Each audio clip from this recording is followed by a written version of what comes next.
Hola, bueno, ¿cómo andan? Soy el doctor Ernesto Córdoba y hoy vamos a hablar de pernos colados. Vamos a la segunda diapo.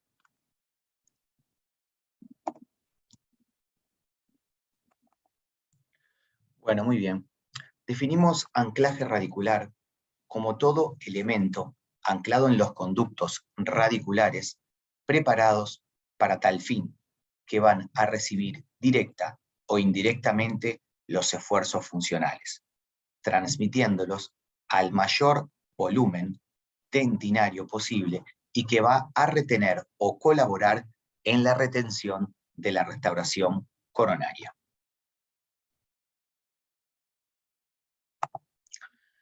Vamos a manejar un poco el teórico en base a ciertas preguntas que nos vamos a plantear en el desarrollo del teórico de pernos colados. Por ejemplo, ¿cuándo y por qué hacemos un perno colado?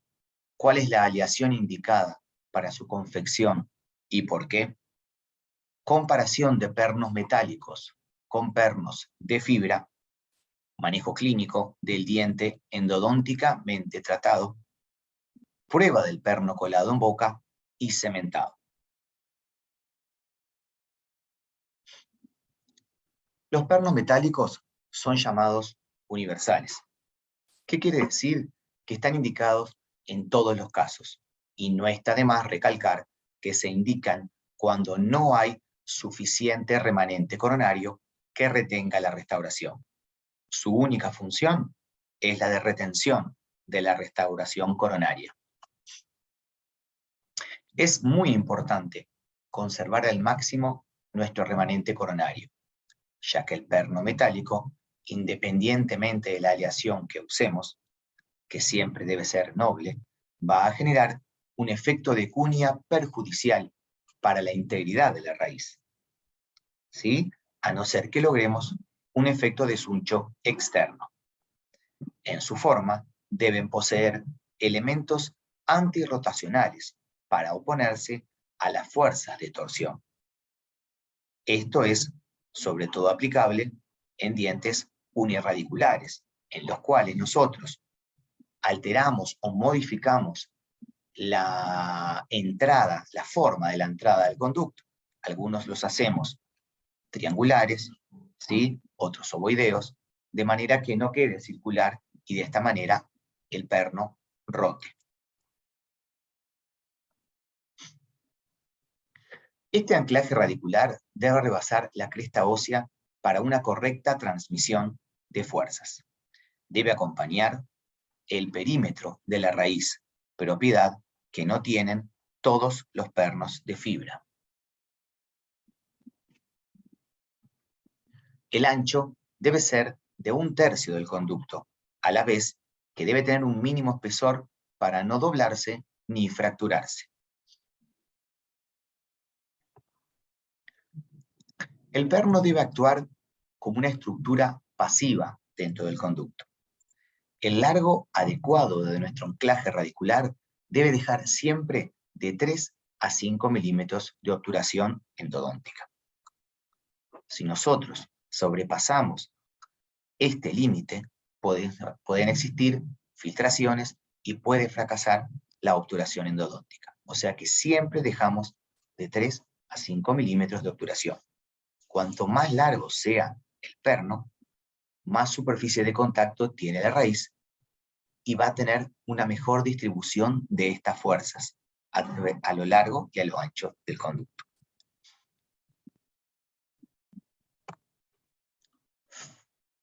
El segundo punto en el cual vamos a tratar en el teórico es cuál es la aleación indicada para su uso y por qué. Acá estoy mostrando varios pernos de aleaciones no nobles que han sufrido corrosión, han sufrido pigmentación, han fracturado remanentes coronarios, remanentes radiculares, han pigmentado el remanente radicular, ¿sí? Pernos de cobre aluminio que antes se usaban mucho y ahora no se están usando por suerte más, ¿sí? Acá tenemos otro perno de cobre aluminio, Vieron cómo se tuercen, se pigmentan, se corroen, se oxidan. Todo eso pigmenta nuestro remanente radicular. Incluso hasta a veces llega a transparentarse en el sector anterior la encía y dejan un color oscuro en la encía. ¿Sí?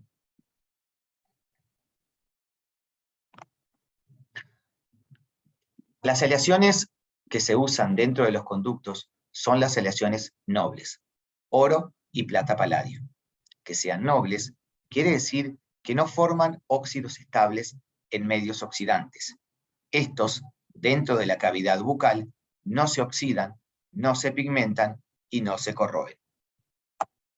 El oro es la aleación que tiene el módulo de elasticidad más parecido al del diente, más o menos unos 80,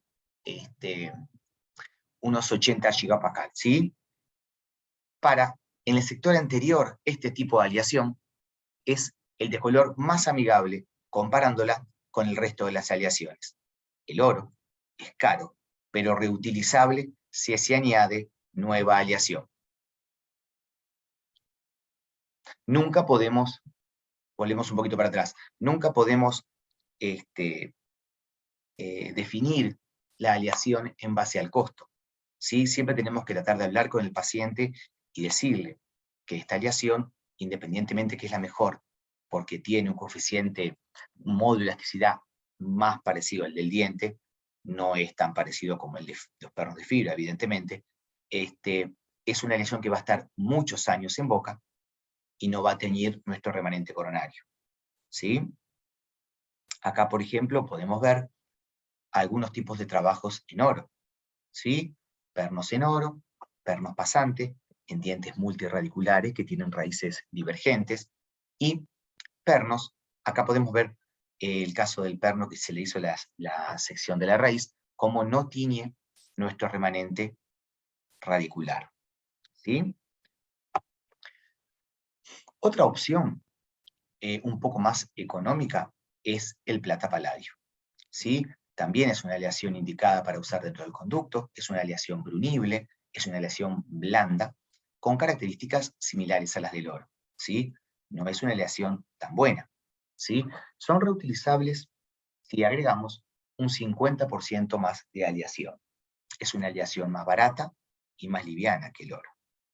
Ahí tenemos un ejemplo de una incrustación a perno en plata paladio. Otra aleación de la cual vamos a hablar es una aleación dura, es el cromoníquel. ¿Sí? Esta aleación es una aleación que se puede tener en cuenta solo para incrustaciones metálicas, no para pernos. ¿Por qué? Porque es una aleación muy dura. ¿Está? Con esta aleación lo que tiene, sí, en las incrustaciones es que se pueden lograr menores espesores. Por eso que es más dura. Se puede trabajar en incrustaciones en un espesor de 0,3 a 0,5 milímetros. Pasiva, o sea, forma una capa de óxido que la protege, y es barata. ¿Sí? En cuanto, también ya lo dijimos, es muy dura. ¿Sí? No es deseable, pero es económica. Y si el tratamiento lo va a definir la parte económica, y el caso lo amerita, siempre es preferible colocar un perno en fibra, siempre y cuando tengamos el remanente suficiente y podamos hacer aislación absoluta. Siempre es preferible frente a esto un perno de fibra. ¿Sí? Bueno, estamos en el punto del cual vamos a hablar y comparar los pros y los contras de los pernos de fibra y los pros y los contras de los pernos colados. ¿Sí? En cuanto a los pernos de fibra, evidentemente, son pernos estéticos. Tienen un módulo elástico similar a la dentina, de 21 gigapascales. La técnica de cementado y de manipulación del perno de fibra es muy sencilla. ¿Sí? En una sesión ya tenemos cementado un perno, siempre y cuando nosotros hayamos tenido previo a eso la placa, ¿sí? Y hayamos medido el espesor del perno. ¿Sí? Sirve para proteger la endodoncia, evidentemente. Recordemos que hasta que la endodoncia no está con un perno cementado, ya sea de fibra o ya sea metálico, no está terminado, no está seguro. ¿sí? Porque puede seguir filtrando. Son fáciles de retirar, o al menos más fácil que los colados. Los costos son más bajos, ¿sí? Y con ellos se puede generar un suncho interno mediante la adhesión. En cuanto a las características de los pernos colados, tenemos que el perno colado conserva más la estructura dentaria. Se adapta el perno a la estructura dentaria, a diferencia del perno de fibra, que tenemos que adaptar la estructura dentinaria al perno mediante tallado, ¿sí? Es universal. ¿Qué quiere decir que sea universal? Que se adapta a todas las situaciones en la boca, e incluso se adapta a las que los pernos de fibra no se adaptan. Por ejemplo, cuando no hay remanente dentario y, por ejemplo, cuando el eje coronario no coincide con el eje radicular. Sí tiene un mayor costo, sí lleva más sesiones de trabajo, y frente a un traumatismo se fractura el diente y no el perno, a diferencia de los pernos de fibra, que se fractura el perno y no el diente. ¿Estamos? Bueno, muy bien. Vamos a seguir con las maniobras del diente endodónticamente tallado. ¿Sí?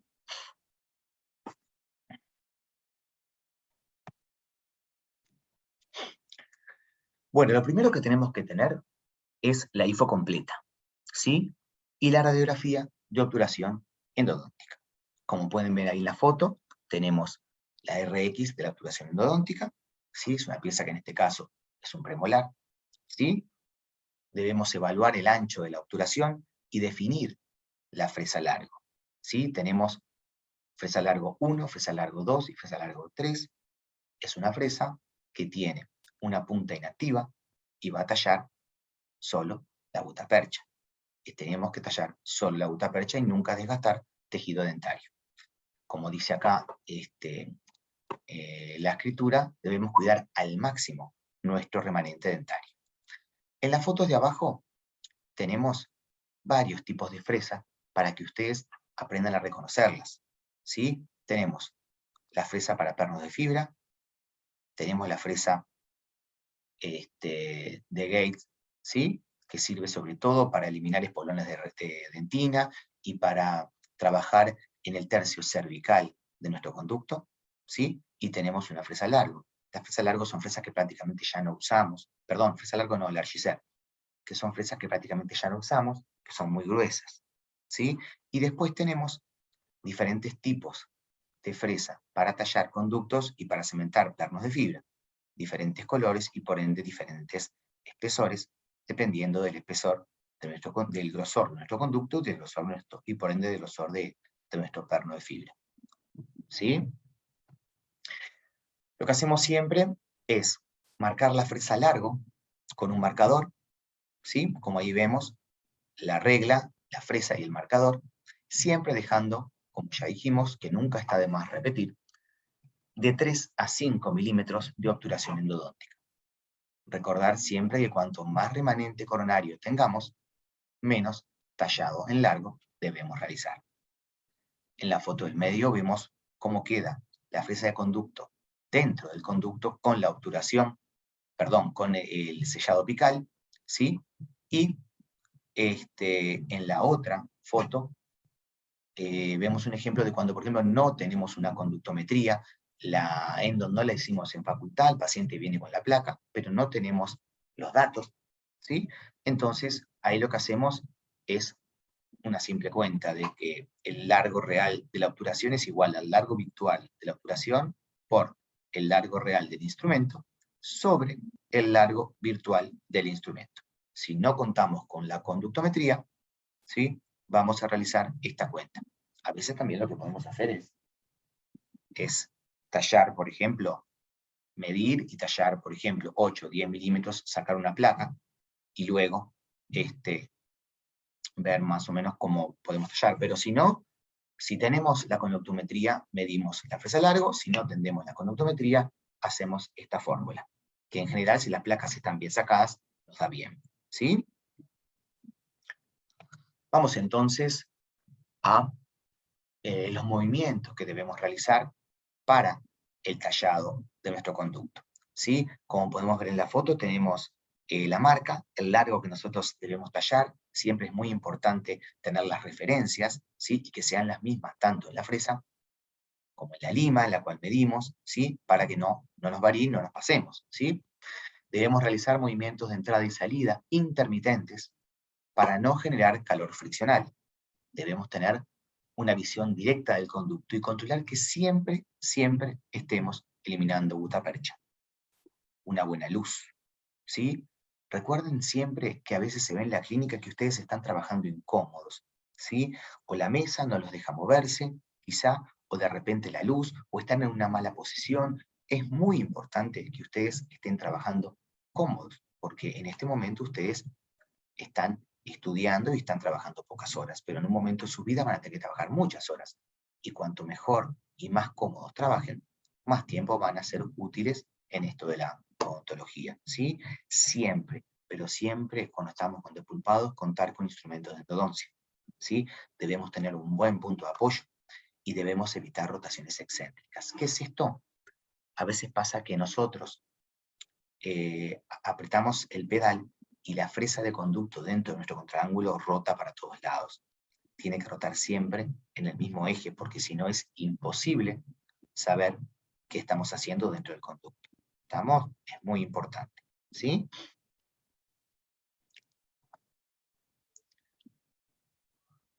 Bueno, debemos saber que en premolares superiores de dos conductos se intentará la preparación de ambos, teniendo en cuenta las siguientes variables.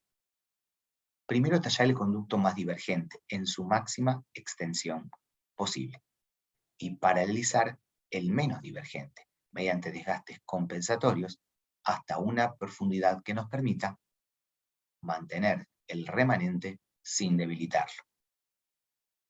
Otra preparación u otra variable es la preparación a una misma longitud que nos permita paralelizarlos sin debilitar el remanente radicular. Recordemos, como ya habíamos citado antes, que cuanto más remanente coronario tiene un diente, menos en largo debemos tallar.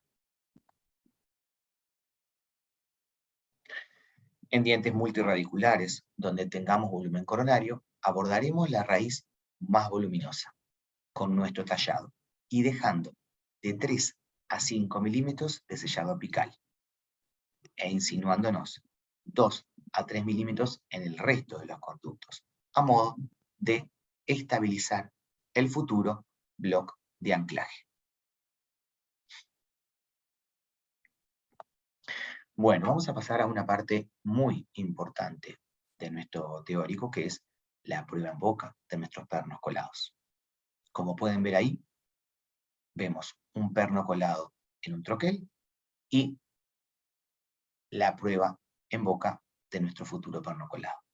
Lo primero que tenemos que hacer cuando llega un perno de laboratorio o cuando llega esa caja que ustedes tienen, que nos traen a veces cerrada para que nosotros la miremos, lo primero que tienen que hacer ustedes es abrir la caja, tener una buena luz, mirar el perno, mirar el ajuste, mirar el paralelismo de sus lados, mirar cómo está el muñón, la forma del muñón y la importancia que tiene esta, ¿sí? Para eso ustedes tienen que saber qué tenemos que ver, ¿sí? Tienen que sacarlo, tienen que pedir siempre la impresión. ¿Para qué? Muchas veces pasa que el largo del perno no es el mismo del largo en la impresión. Entonces, de esa manera perdemos retención o tenemos zonas de nuestro conducto que están talladas y que no están, como quien dice, rellenas por el perno, perdón. Entonces, sacamos el perno, lo ponemos en un vasito Dappen con alcohol, ¿sí? Vamos a boca, retiramos el provisorio, limpiamos, eliminamos todos los excesos de cemento provisorio, lavamos, limpiamos con una limita envuelta en alcohol, en algodón y alcohol, limpiamos bien, tratamos de no desgastar nuestro conducto con las limas que usemos, porque si no alteramos la superficie de contacto del perno, ¿sí? Y luego, con aislación relativa, siempre, cuando tenemos un diente que tiene un tratamiento de conducto, no exponemos eso al medio bucal, llevamos el perno a boca. ¿Qué tenemos que observar?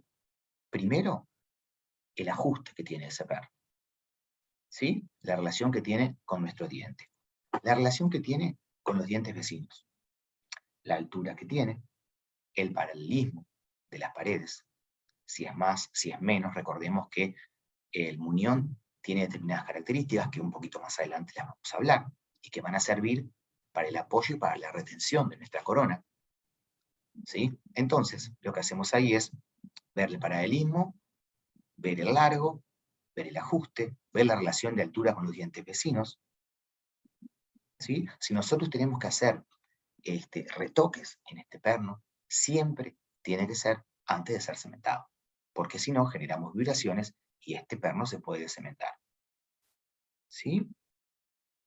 Bueno, luego tenemos que ver lo que es la parte del muñón, ¿sí? La importancia del muñón, ¿sí? Acá tenemos los principios biomecánicos que debe tener el perno muñón, ¿sí? Todos los pernos muñones y toda la parte coronaria del perno muñón, sea de fibra, sea dentario o sea metálico, tiene que tener las mismas características, ¿sí? Entonces acá tenemos una zona de inserción, que es la primera, que es la primera que recorre la corona cuando va siendo llevada a boca. Después tiene una segunda zona, que es una zona de retención, en la cual tenemos la fricción de paredes, ¿sí? Y en restauraciones, por ejemplo, como ceramometálicas, esta fricción de paredes puede influir muchísimo en la retención, ¿sí? Esta fricción no debe ser tal si nosotros tenemos una restauración cerámica, ¿sí? Pero sí en ceramometálica se puede jugar un poco con ese paralelismo para lograr más retención de la restauración, ¿sí? Y después tenemos la zona de soporte, la zona en la cual se apoya, ¿sí? Es el sustento de la restauración coronaria y donde las cargas son transmitidas al remanente dentario. El soporte, dentro de nuestro tallado, es muy importante, ¿sí? Bueno, entonces, vimos la prueba en boca, ¿sí? Perdón, vimos el control del perno en el modelo, vimos la prueba en boca, ¿sí? Y ahora vamos a pasar al cementado. ¿Estamos? Entonces lo que hacemos, tenemos el pernito de vuelta en un vaso DAPEN con alcohol, ¿sí? Lavamos con clorexidina, secamos bien, ¿sí? Preparamos el cemento, que en este caso vamos a cementar con cemento de vidrio ionómero, y se le puede pedir al laboratorio que mande el perno arenado para lograr más retención todavía, aparte de la fricción que ya tiene o que debe tener este perno en boca. Ahora, si de repente nos pasa que probamos el perno y no llega a posición, tenemos que evaluar, ver bien cuál puede ser la causa de todo esto. Primero, primero verificar que no haya quedado ningún resto de cemento provisorio en el conducto. Segundo, observar bien el perno muñón, ver que no tenga ningún nódulo, ninguna imperfección, ¿sí? Y luego lo que hacemos, si todo esto está verificado y no nos damos cuenta que qué puede ser, bueno, agarramos una loseta, una espátula de cemento, preparamos silicona liviana y embadurnamos el perno con silicona y lo llevamos de a poco a posición, hasta que la silicona polimerice. En el momento que polimeriza, sacamos el perno y lo observamos. En un caso, puede pasar que la silicona esté más fina o que se vea sobre el perno, ¿sí? En estos casos nos damos cuenta, evidentemente, que hay un contacto prematuro del perno con el conducto. Entonces lo que hacemos ahí es, lo marcamos con un marcador indeleble, ¿sí? Y procedemos al desgaste de este perno en esa zona, hasta que logremos llevarlo a posición. Ojo, no podemos estar 3 horas de la clínica desgastando el perno, ¿sí? Y tampoco podemos colocar el perno y que se caiga. Hay un momento en el cual tenemos que darnos cuenta que si el perno no llega a posición o llega pero perdió todo tipo de retención, hay que tomar impresión de vuelta. ¿sí?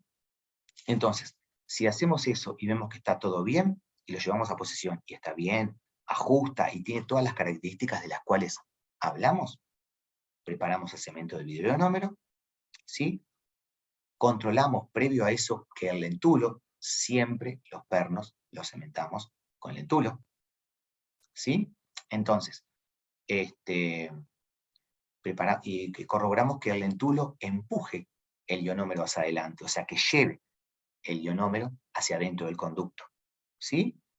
Preparamos el ionómero, acercamos con una espátula al lado del diente y ahí llevamos el lentulo con el cemento hacia adentro del conducto, y una vez que está lleno el conducto del cemento, lo sacamos apagado. ¿Para qué? Para disminuir la presión hidrostática dentro del conducto y dejar espacio para el perno. Ahí vamos con el perno, de a poco, también no con fuerza, ¿sí? De a poco, entra y sale, hasta que lo llevamos bien a posición. Y ahí esperamos que el cemento fragúe. ¿Por qué les digo esto del lentulo, sacarlo apagado? Porque, a diferencia de la toma de impresión, cuando tomamos de impresión, sacamos el lentulo funcionando. ¿Para qué? Para que la silicona siga entrando en el conducto. Esa es la diferencia entre la toma de impresión y el cementado, ¿sí? Luego de que dejamos que el cemento fragúe, previo a eso podemos también, cuando el cemento todavía no fraguó del todo, eliminar excesos, ¿sí? Limpiar bien, pasar alcohol, dejarlo bien prolijo, y ahí recién mostrarlo al docente, para que el docente venga y corrobore todo, ¿sí? Luego, lo que hacemos es un buen provisorio, porque recordemos que el provisorio que teníamos tenía un pernito. Este no. Hay que sacarlo, hay que ahuecarlo, o de una hacemos una nueva, ¿sí? Vamos a la próxima diapo, en la cual tenemos que, en la clínica, ¿sí? Nosotros tenemos varias formas de hacer un mismo trabajo, ¿sí? Lo que tenemos que hacer nosotros siempre es tener el conocimiento teórico. Uno puede no saber algo clínico, pero si sabe cómo se hace teóricamente, en la clínica nosotros estamos para ayudarlo. Y en este caso, o estas bocas que tenemos ahí, vemos que, por ejemplo, en unas se han hecho pernos metálicos, en otras se han hecho pernos dentarios, y en otras se han hecho pernos de fibra. ¿De qué depende, evidentemente, que hagamos esto? Y bueno, no depende solo del diente, también depende de la estética, depende de la oclusión, depende del antagonista, depende de la fuerza que pueda desarrollar cada paciente. No es lo mismo colocar un perno en fibra que un perno metálico en un paciente bruxómano. Si es hombre, si es mujer, siempre tenemos las recetas y no todos los casos se resuelven de la misma manera. Pero tenemos que tener, sí, siempre el conocimiento teórico para hacerlo, ¿sí? Bueno, acá tenemos algo de bibliografía, ¿sí? Teórico de la cátedra, tanto de este como de otros años, ¿sí? Del Aqua, el libro Operatoria Dental, Corts, Rehabilitación del diente pulpado, Turel, Rehabilitaciones dentarias, Parodi, Comportamiento de la dentina del diente pulpado, y Schilling, and Kessler, del 82, Restauraciones endodónticamente tratadas. Muchas gracias.